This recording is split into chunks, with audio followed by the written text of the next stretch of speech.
anyone, Mr. Skyson here, and welcome back to Planetarium. Last time I showed off some novelty planets, made a few of my own, and then things got a little weird in the end. Fun times. Today I show off a couple more and then we go on an adventure. Let's go. Oh, by the way, welcome to emptiness. So yeah, just empty space here, nothing to see. But if you look a little closer, you find Ms. Or at least I am assuming I'm pronouncing that correctly. The snow-capped glaciers are where predatory, red, fuzzy, eight-legged beasts live. That sounds lovely. Some of them look to be watching us. Stop it. We're supposed to watch you, not the other way around. Yeah, it's wait, what was that? So, in the middle of the emptiness, you get a little planet. 160 kilometers across, apparently. But if you go tiny, you get a place where you can see something. A little pop here. 2 kilometers across. This tiny rock is so small, it's a wonder it's even here at all. And yet you get something in tiny. You can actually see it, and it's even smaller than what's in emptiness. That's kinda curious. What's in the void? A planet. A planet is in the void. So even the void doesn't escape having something. It has an even larger planet. It has a normal-sized planet in it.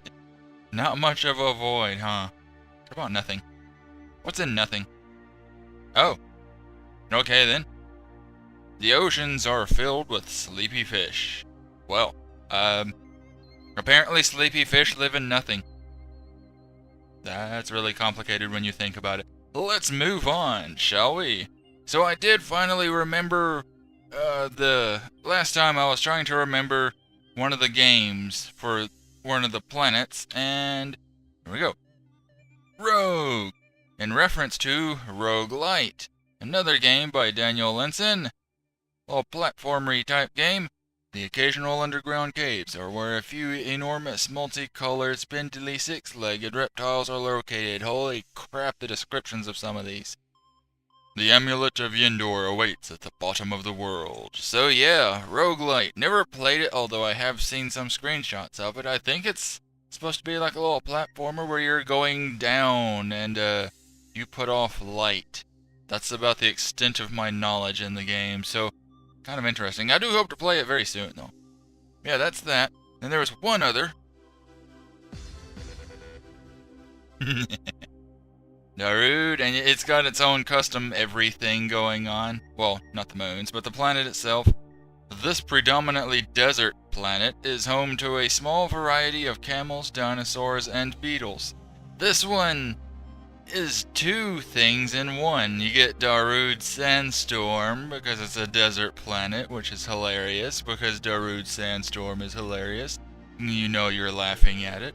And it's also Darude, it brings up Sandstorm, which itself is a reference to another game by Daniel Linson by the name of Sandstorm. Yeah, I actually have played that one, and it's not easy, or at least it wasn't easy for me. I only played it for a little bit, but it's you're basically in just this big vast desert, very few landmarks or anything. It's like a top-down view, I believe, and you have to find your way out of the desert.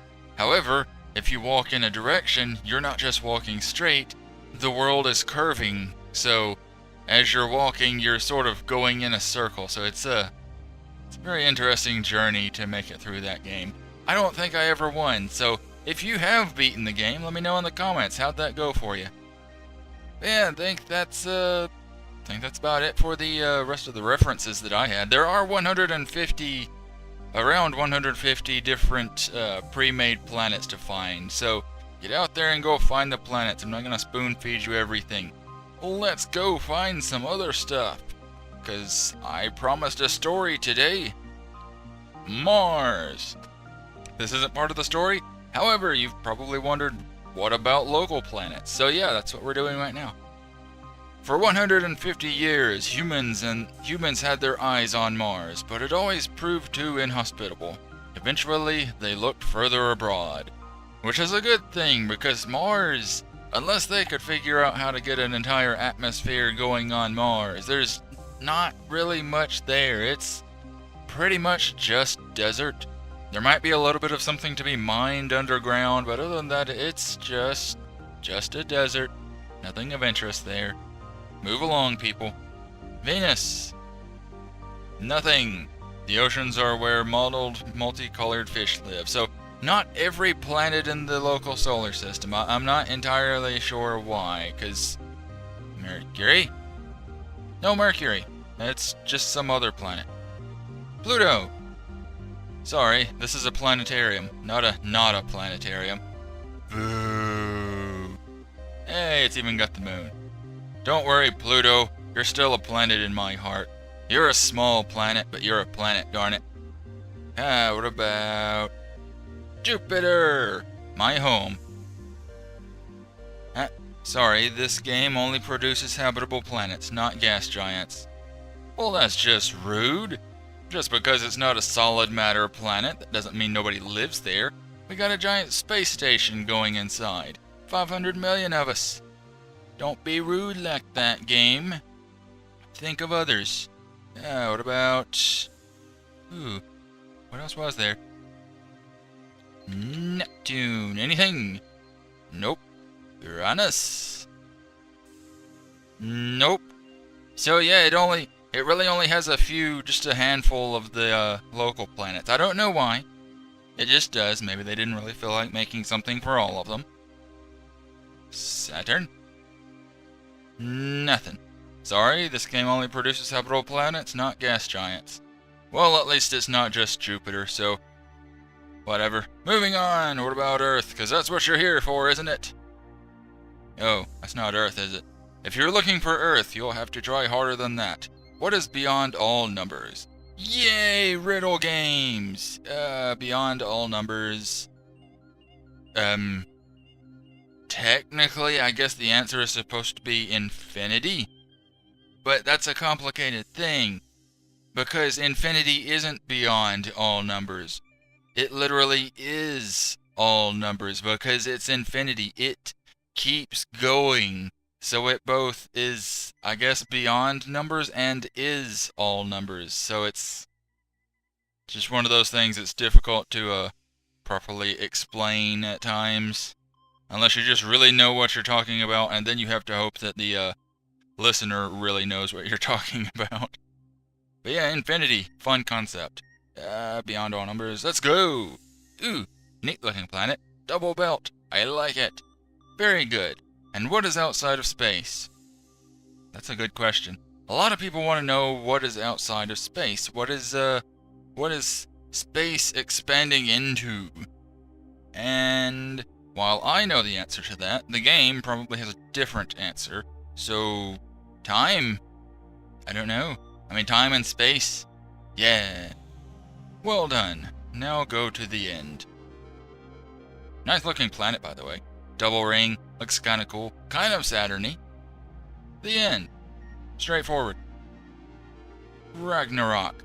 Oh, that's fitting. The end. Ragnarok. And of course it's an icy planet, so icy planet, Ragnarok. It all fits. Good. So then, what is Earth to the human race? Home. Yay! Wait, no, I didn't get it right. The water is home to clans of lazy glowing winged monsters. Home sweet home. I found a home, but not the human home. If you're looking for Earth, go back to the start. The start? Worked for the end. Ooh, neat looking planet. Very wet looking planet. Nice try, but no. Here's another hint. If, in 1,000 years, the whole universe were drawn out in a graph, larger than anyone could imagine, where might you find Earth? That, I feel, depends on who makes the map and how large their ego is. As it's being done for the benefit of the humans and about Earth and all of that, probably going to be in the middle, because humans like to think they're the center of everything. Another word for it. The answer is in one of the names. I think the last planet name was Originus? Origin? Maybe. Yay, found Terra. Would be neat if it actually looked like Earth, but I don't think it does. Let's speed the process here. No, that doesn't look like Earth. Global warming! Oh no, we're flooding everything. Post-global warming, now we're freezing everything. Yay! Ice ball Earth. Oh, I've killed everything. Wait, is it? Luna! Yay! The birthplace of the human race, before they fled to Sardonia and beyond. Also, the first known location of the terrifying... Is that Bob? I think I see Bob. Hi, Bob! Humor. Yeah, got a terrifying something or other. Let's go check on Bob, though. Man, that Bob guy, right? Everyone loves him. He's just so swell. Gosh, I wish I were as cool as Bob. You're right, Planet. Bob is awesome. Bob's pretty cool.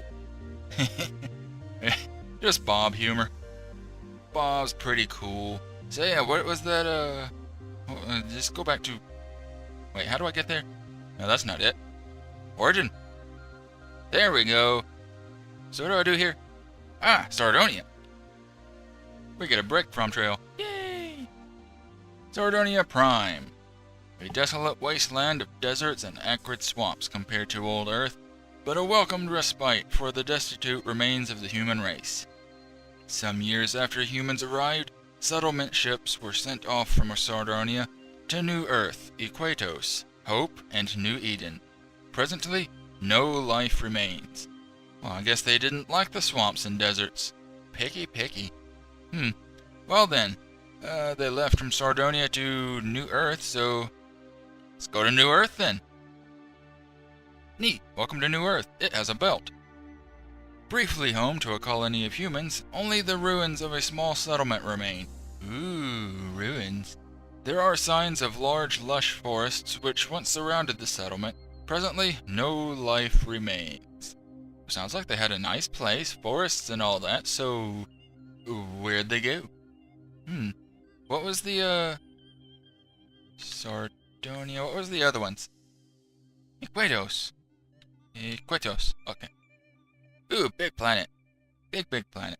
Iquitos Omicron.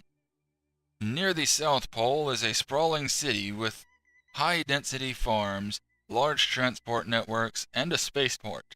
But everyone seems to have left in a hurry. Presently, no life remains. Ooh, spooky. So everywhere there have been humans, there are no longer humans. Interesting.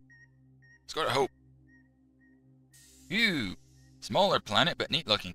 Lot of land. Not a lot of water. Cool with the double belt, though.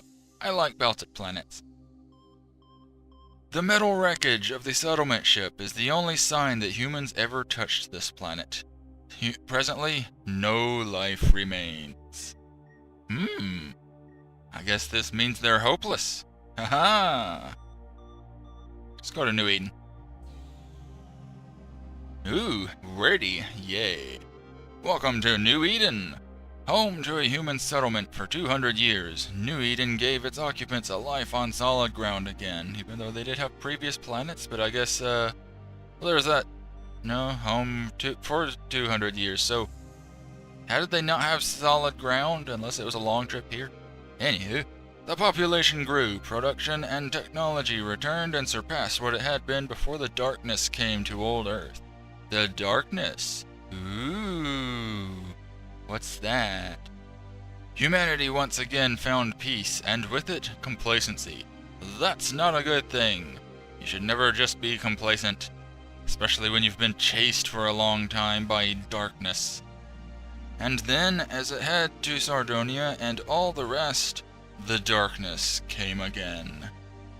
As the darkness closed in on New Eden, a single settlement ship survived its launch and set course for exile. Presently, no life remains. So this darkness is going around following all the humans and, doing away with them, I assume. 'Cause they're, fleeing for their lives, and everywhere that they've been, there is now nothing. Interesting. Somebody has it out for the humans.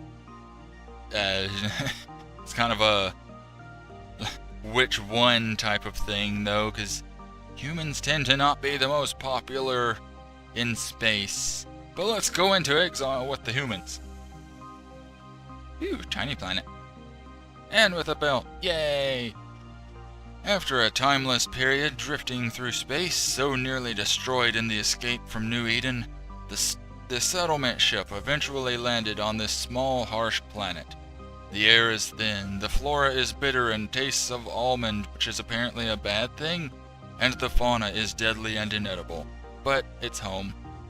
A new settlement ship is still under construction, and a comprehensive list of potential planets has been compiled and is available for viewing in the planetarium. Hey, that's the thing what we're looking at. Cool. It's referencing itself. The terrible darkness appears to have stopped following, at least for now. So that's cool. The entire time you're playing this, that you're generating planets, looking at them and all that, you're actually looking through the humans' planetarium at all the various planets that they can go to. So that's pretty neat. Because if you don't look for Earth, if you're just, for whatever reason, not curious enough to look for local planets like that, and you just look at the randomly generated ones or the pre-made ones for just the kicks and all, then it's just you're just looking at planets. It's not until you come to look for the humans that you find out you're not just looking at planets, you're looking at planets that they're trying to flee to. So that's interesting, and I'm wondering about the darkness. What is it? Is it like something abstract? Is it like the humans doing it to themselves? Or is it an actual, some sort of blob of darkness entity, like something you would see in Star Trek or something? I'm really curious. I would like to see this game expanded upon, but at the same time, stuff like this is supposed to have that air of mystery to it, so having more answers would probably just ruin some of the fun. Plus, it would probably be difficult to come up with a satisfying conclusion to all of this. Also, we're at Exile, that's the end of the line. It doesn't say anything about this. It just says, well, things are, people are probably on edge, but they're surviving, and that it just sort of leaves it at that. However, if you know things, new Exile can come to here and find something a little bit more.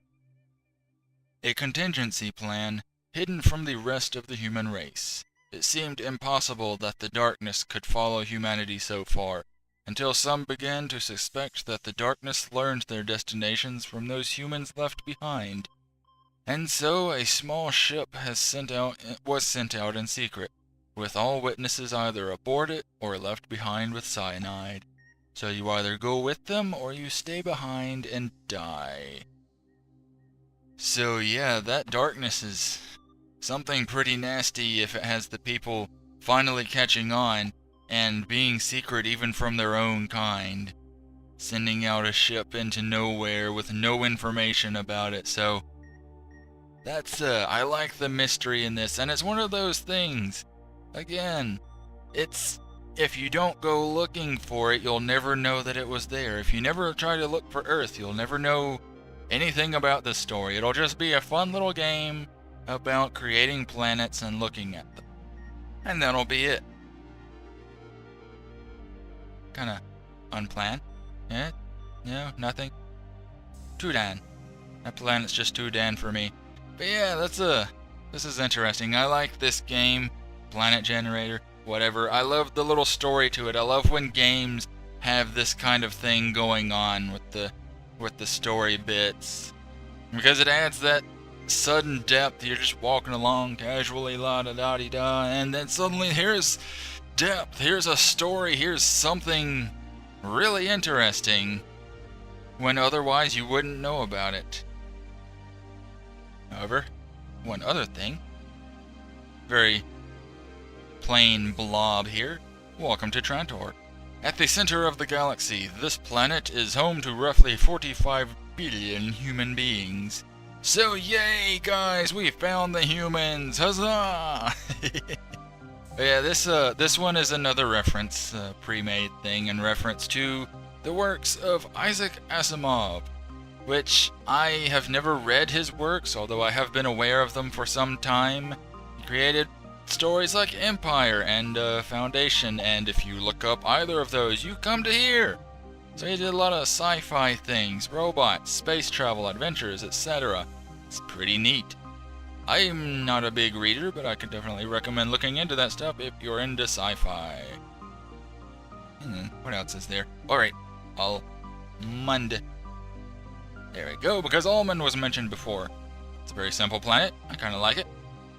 It was inevitable. The scent of bitter almonds always reminded him of the fate of unrequited love. I don't know if that's in reference to anything, but this is Planet C. Interesting. But anywho, this has been Planetarium. I hope you've enjoyed watching. If you did, then give the like button a tap. And if you want to see more like this or more from me, then give the subscribe button a big thumbs up. I'll see you all next time, and remember to stay groovy.